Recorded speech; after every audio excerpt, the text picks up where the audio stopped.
हर हर महादेव दोस्तों। अगर मैं कहूं कि गोत्र मिलाना जातिवाद नहीं बल्कि दुनिया का सबसे बड़ा और सबसे पुराना जेनेटिक सिस्टम है तो क्या आप यकीन करेंगे? आइए जानने की कोशिश करते हैं। विज्ञान इस डीएनए और जेनेटिक सिस्टम को समझने के लिए सालों साल लगा दिया।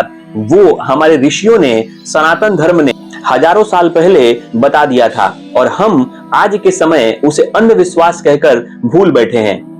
आज का युवा कहता है कि गोत्र देखना बैकवर्ड थिंकिंग है, ये सब कास्टिज्म को बढ़ावा देते हैं। लेकिन रुकिए, क्या हमारे वेद, हमारे ऋषि मुनि इतने मूर्ख थे जो हजारों साल तक एक गलत परंपरा को निभाते रहे?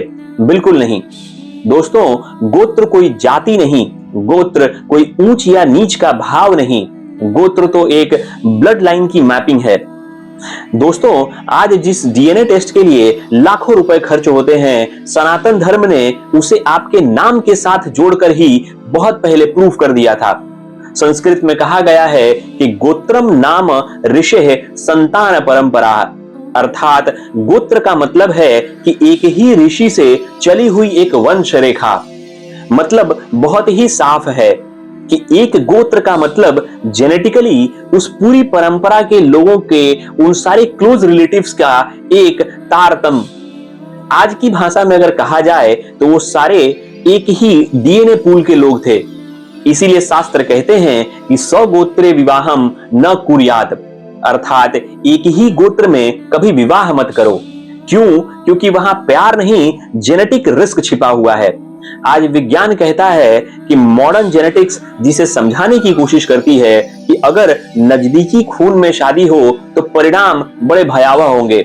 जन्म से कमजोर बच्चे पैदा होंगे, मानसिक रोग से ग्रसित होंगे, जेनेटिक डिसऑर्डर्स होंगे और विज्ञान इसे कहता है इनब्रीडिंग डिप्रेशन और इसका कोई सॉल्यूशन नहीं है। इसके सॉल्यूशन को विज्ञान ने बाद में हमारे सनातन धर्म की सहायता से सॉल्व करने की कोशिश की और प्रूफ किया कि अगर जेनेटिक डाइवर्सिटी रखी जाए, अर्थात विषम गोत्रों में शादी की जाए, तो ये समस्याएं अपने आप ही अलग हो जाएंगी, सॉल्व हो जाएंगी। अर्थात जब दो अलग डीएनए मिलते हैं तो बच्चा ज्यादा इंटेलिजेंट पैदा होता है, ज्यादा स्ट्रॉन्ग और ज्यादा एडेप्टिव होता है। और आज हम कहते हैं इन सारी चीजों को समझ के कि हम मॉडर्न हो गए हैं, लेकिन दोस्तों इन सब का आधार हमारा सनातन ही है।